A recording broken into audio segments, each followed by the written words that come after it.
Bienvenue dans ce premier épisode de complément de vidéo. Je vais vous parler de cette vidéo dans laquelle je parle de casques de réalité virtuelle. Alors j'explique que Oculus, donc la marque gaming de Facebook, vont sortir un nouveau casque de réalité virtuelle mais totalement sans fil. Les manettes et le casque, tout se passera sur le casque avec le shop de Oculus, mais bon c'est pas le sujet. Par contre j'ai parlé d'un autre modèle, le Oculus Rift S, que lui m'intéresse un peu plus parce que il y a juste les manettes qui sont sans fil, parce que les capteurs sont directement intégrés au casque et le casque a un ou deux voire trois câbles maximum qui partent vers un PC. Donc c'est là pour moi le meilleur casque possible. Mais il y a Nesfuchs qui m'a mis dans les commentaires un message que je trouve quand même très intéressant. Alors Nesfuchs dans son message nous dit que les casques de réalité virtuelle sans fil ne sont pas du tout précis, il y a du délai parce que c'est du sans fil, donc vaut mieux des bons casques virtuels filaires. Mais surtout il nous y dit que Facebook essaye de nous vendre du bas de gamme à 300-400 € pour que le grand public puisse les acheter, et là encore, comme c'est marqué dans le message que vous êtes en train de voir, je suis totalement d'accord avec ce qu'il dit. Par la suite de son message, Nesfuchs nous dit que le meilleur casque aujourd'hui et depuis plusieurs années c'est l'HTC Vive. Comme il le dit, il coûte 900 €, et comme dans ma réponse je suis totalement d'accord avec lui, mais il coûte quand même 900 €, et moi par un moment j'avais cherché à m'acheter un casque VR.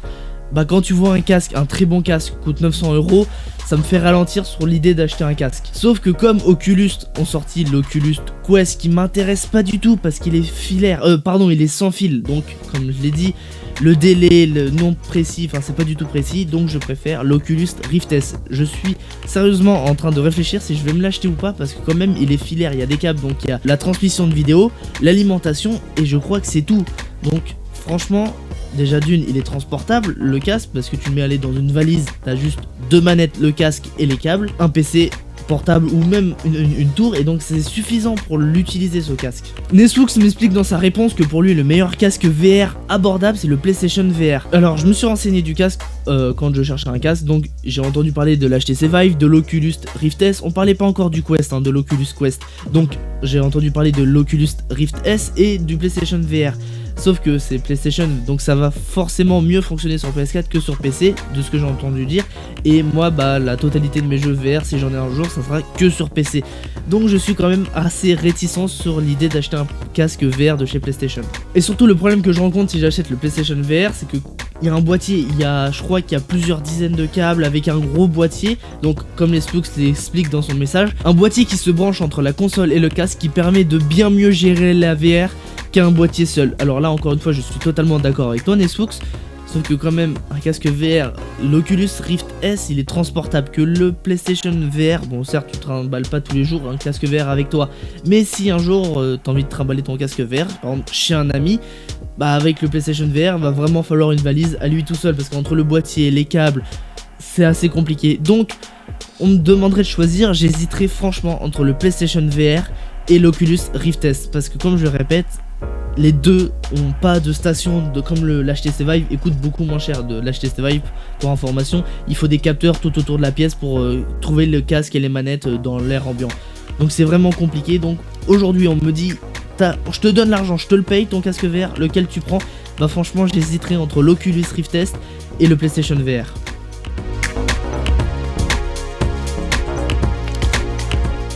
Dans cette vidéo, je vous parle des écrans qu'on peut rajouter à un PC portable. Je préfère refaire un complément de vidéo sur cette vidéo parce que il y a plein de choses qui sont un peu fausses dans cette vidéo, et surtout j'ai oublié une petite information. Premièrement, alors je parle dans la vidéo qu'on peut faire du gaming dessus, qu'on peut jouer aux jeux vidéo, je vous le déconseille. Ce sont plus des écrans de bureautique pour travailler, limite faire du montage, même de la photo retouche, c'est pas trop pour moi. C'est plus par exemple quelqu'un qui travaille sur des logiciels, sur du Word, sur du Excel, ou même de la bureautique toute simple dans les bureaux. Mais par contre dès que c'est des écrans qu'il faut des caractéristiques un peu spéciales pour les jeux vidéo, un taux de rafraîchissement assez important, ou dans les logiciels de montage, Photoshop, tout ça, des écrans spéciaux, j'ai envie de dire, je vous le déconseille totalement de faire ça là-dessus. Vous pouvez, il n'y a aucun problème, mais je vous le déconseille. Donc c'est pour ça que je suis en train de vous préparer une vidéo dans laquelle je vous ai trouvé des écrans gaming à rajouter sur vos PC portables.